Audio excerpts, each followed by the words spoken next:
Here are tonight's stories. An autopsy has confirmed that Nurse Wilton Benn's death was due to heart failure, complications from diabetes, and a lung infection. This brings some clarity to the sudden passing of the nurse in New Amsterdam. The much-anticipated Guyana Spay / Neuter Project, scheduled for December 3rd to 11th, 2024, has been cancelled. This will disappoint many who were counting on the services provided by this animal welfare initiative. A fatal accident occurred on number 43 Public Road in Corentyne, adding to the growing concerns about road safety in the region. The Alliance for Change, AFC, is calling for transparency and accountability in the ongoing investigation into alleged fraud within the Guyana Police Credit Union, demanding that the authorities take serious action to address any wrongdoing. An attempted prison escape at Camp Street led to an inmate being shot and hospitalized, highlighting ongoing security challenges within the prison system. In Linden, a nurse has been seriously injured after a speeding truck slammed into her car at Millie's hideout. The accident underscores the dangers posed by reckless driving and the need for stringent traffic enforcement. Autopsy confirms Nurse Wilton Benn's death due to heart failure, diabetes, and lung infection. A post-mortem examination has determined the cause of death of 63-year-old public health nurse Wilton Ben, whose body was discovered in a hotel room in New Amsterdam, Berbice. The autopsy, conducted by government pathologist Dr. Nihal Singh on Friday at Memorial Gardens Crematorium and Funeral Home in Georgetown, revealed that Ben's death resulted from a combination of heart failure, diabetes mellitus, and a lung infection. Ben's lifeless body was found on Thursday morning in room 238 of a hotel on Main Street, New Amsterdam. Police were notified at approximately 9:02 a.m. after receiving a report of an unresponsive individual. Emergency medical services arrived at the scene but unfortunately pronounced Ben dead on the spot. According to Holly Trim, a 38-year-old public health nurse and colleague of Ben, the two were in Berbice on a supervisory visit to health facilities to review the management of a new HPV vaccine.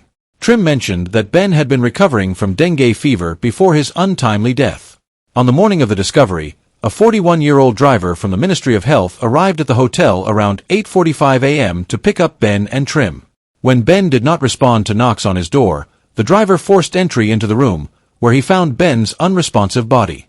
The findings from the autopsy have provided clarity on the medical reasons behind Ben's death, though authorities are continuing to investigate the circumstances surrounding the incident. Fatal accident on number 43 Public Road, Corentyne. The Guyana Police Force is currently investigating a tragic road accident that occurred early this morning at approximately 4 o'clock hours on number 43 Public Road, Bridge, in Corentyne, Berbice. The incident involved a motor car, registration number PAF 8289, driven by 34-year-old Melina Stephen, a resident of Lot 65 Roxanne Burnham Gardens, Georgetown. The vehicle, which was traveling south at a high speed, lost control and collided with a bridge rail on the western side of the road. The impact of the collision resulted in the driver being pinned inside the car.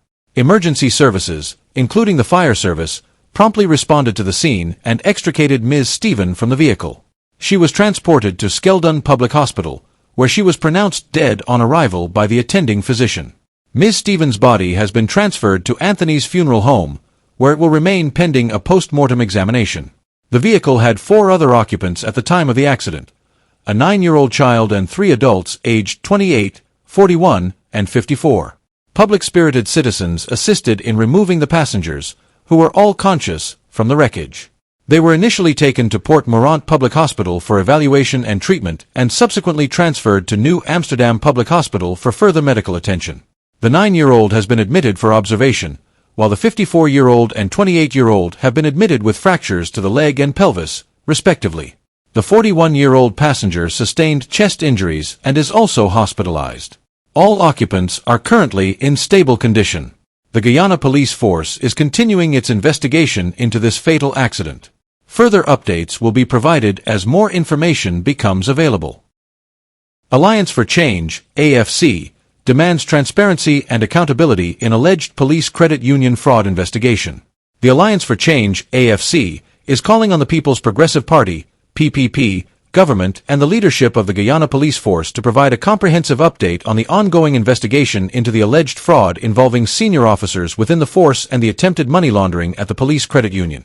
The AFC demands answers to pressing questions, including whether over $52 million was indeed found in the personal account of a senior officer and if over $600 million was discovered in the account of one of his close relatives. The public deserves to know the origins of these large sums and the circumstances surrounding their accumulation. The AFC has long called for an independent probe into this matter, preferably led by an internationally reputable forensic team.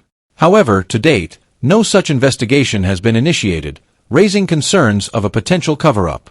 The AFC further urges the PPP government to press Minister of Home Affairs, Wilton Ben, to convene meetings of the Parliamentary Oversight Committee on Public Security. As the committee's first order of business, the AFC demands that the Commissioner of Police and the officer implicated in this alleged fraud be summoned for questioning by the parliamentarians. The AFC stresses that this is precisely the purpose of the Oversight Committee and that failure to act only fosters a culture of institutional corruption. Institutional corruption, like political violence, thrives when it is tolerated, encouraged, and left unchecked, the AFC stated. We must shine a light on these actions, publicize the truth, and ensure that appropriate penalties are enforced. It is deeply troubling that the PPP government and the Guyana Police Force seem unwilling to bring transparency to this matter. The Alliance for Change remains committed to advocating for justice, transparency, and accountability in all matters of public interest. Cancellation of the Guyana Spay/Neuter Project scheduled for December 3 to 11, 2024. In a social media post, the Caribbean Spay Neuter posted, "It is with deep regret that Caribbean Spay Neuter announces the cancellation of the Guyana Spay/Neuter Project, originally scheduled for December 3 to 11, 2024. This project was set to provide 400 to 500 free surgeries for animals in need across Guyana, a service that was to be conducted by our dedicated team of veterinarians and veterinary technicians. Since November of last year, Caribbean Spay Neuter has worked tirelessly alongside an esteemed animal welfare organization to secure the necessary permits from Guyana's Veterinary Board under the Ministry of Agriculture. The required permits include authorization to conduct the Spay/Neuter project, permission to import controlled drugs necessary for the surgeries. Unfortunately, despite our persistent efforts, these permits have not been granted. The absence of these permits has left us with no choice but to cancel the project, as conducting the surgeries without proper authorization could result in severe legal repercussions and the shutdown of our operations, as has occurred with other organizations in the past. Our team of veterinarians and veterinary technicians volunteer their time and expertise, purchasing their own tickets to travel to the host country. Unfortunately, the escalating costs of airfare have made it financially unfeasible for many of our team members. Moreover, with a significant Spay/Neuter project in Suriname ongoing until the end of October, we are unable to allocate the necessary time to finalize the logistical arrangements for the Guyana project in the limited time available before December.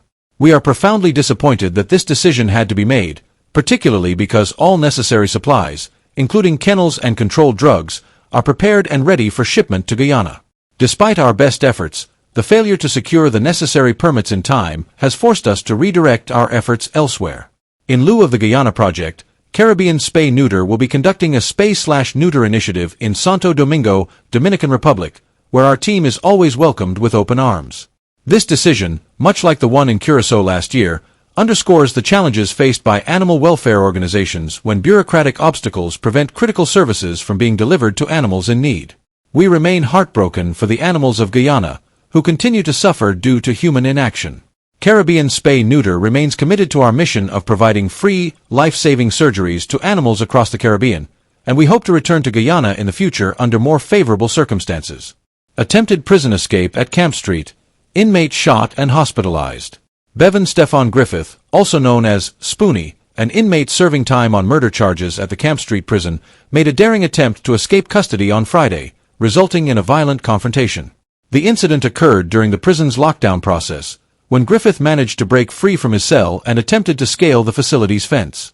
His actions triggered an immediate response from prison security, leading to Griffith being shot and wounded. Griffith was quickly apprehended and transported to a city hospital, where he is currently receiving treatment for his injuries. The situation has raised concerns about security measures at the prison, and an investigation is underway to determine how the escape attempt was possible. Authorities are closely monitoring Griffith's condition and have assured the public that safety measures are being reviewed and strengthened to prevent similar incidents in the future. Further updates will be provided as more information becomes available. Nurse seriously injured in collision at Millie's hideout, Linden. A nurse has sustained serious injuries after a speeding truck collided with her car at Millie's hideout in Linden earlier today. The incident, reported by journalist Gordon Mosley.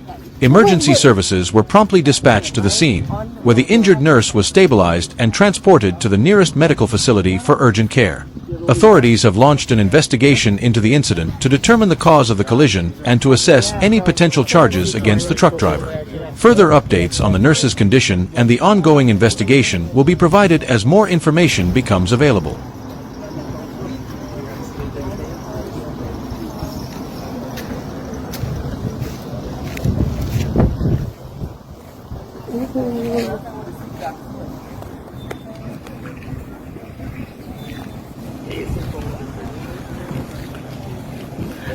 And only the other day,